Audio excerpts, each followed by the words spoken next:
Well, for more on this now, whether it will lead to more instability in the Middle East, let's turn to Ambassador John Bolton, a former United States ambassador to the UN, senior fellow at the American Enterprise Institute, and a Fox News contributor. Ambassador, the protesters not only set fire and tore up the Saudi Arabian embassy, but they torched a consulate also there. Both sides really going after each other. How serious do you think this is? Well, let's start on the Iranian side. They seem to have a penchant for violating diplomatic immunity, going into the Saudi embassy and consulate as they did to our embassy in Tehran in 1979, holding our diplomats hostage. It is impossible to believe that those kinds of incidents take place in Iran without sanction of some element of the government, whether it's the supreme leader himself, the Revolutionary Guards, we don't know. But these are not spontaneous demonstrations. Now, as for the Saudis, obviously they don't subscribe to American constitutional due process. We don't know the facts with respect to this particular Shiite cleric. We do know that Iran has tried to cause trouble for Saudi Arabia in the heavily Shiite provinces, the eastern province where most of Saudi oil is located. They've tried the same in Bahrain. And this is part of the struggle between Iran on the one side and the Saudi-led coalition on the other.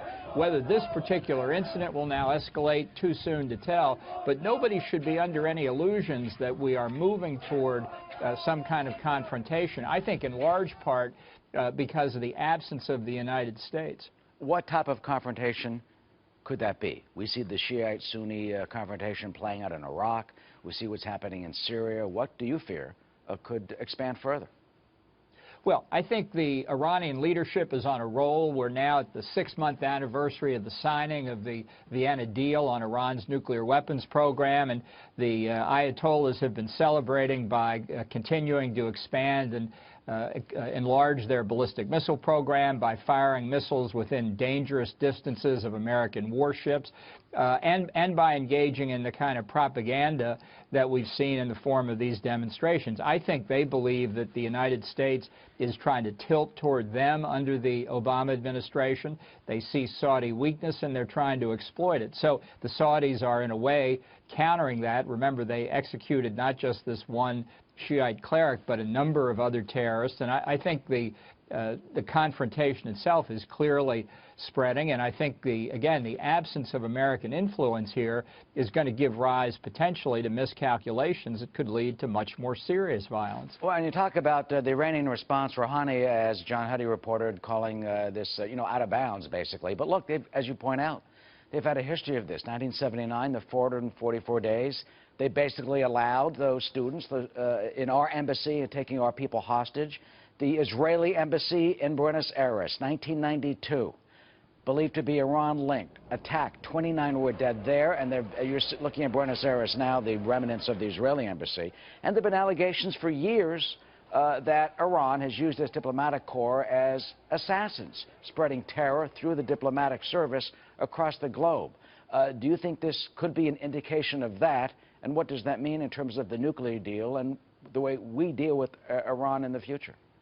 Yeah, well, I think we have to understand the nature of the regime in Iran. We're going to wait a long time before Hassan Rouhani arrests the demonstrators who went into the embassy, the Saudi embassy and consulate. I can't wait to see that trial. You're going to wait a long time for it. The Iranian regime itself is a terrorist regime. It remains on the list of state sponsors of terrorism for very good reasons. It's been the central banker of international terrorism since the Islamic Revolution of 1979.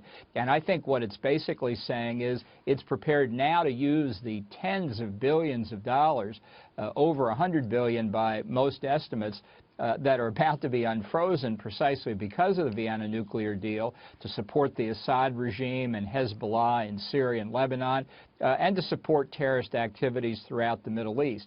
I think the Saudis understand that. I think the other Sunni Arabs do as well. And that's why they are increasingly fearful, I think, that the Obama administration's manifest tilt toward Iran in the region is going to leave them in peril. And not to mention reportedly firing missiles right near the USS Harry Truman and those intercontinental ballistic missile tests, 2 of them, one that the UN has already said violates UN Security Council resolutions. Ambassador John Bolton, as always good to see you, and Happy New Year. Happy New Year, Eric. Thank you.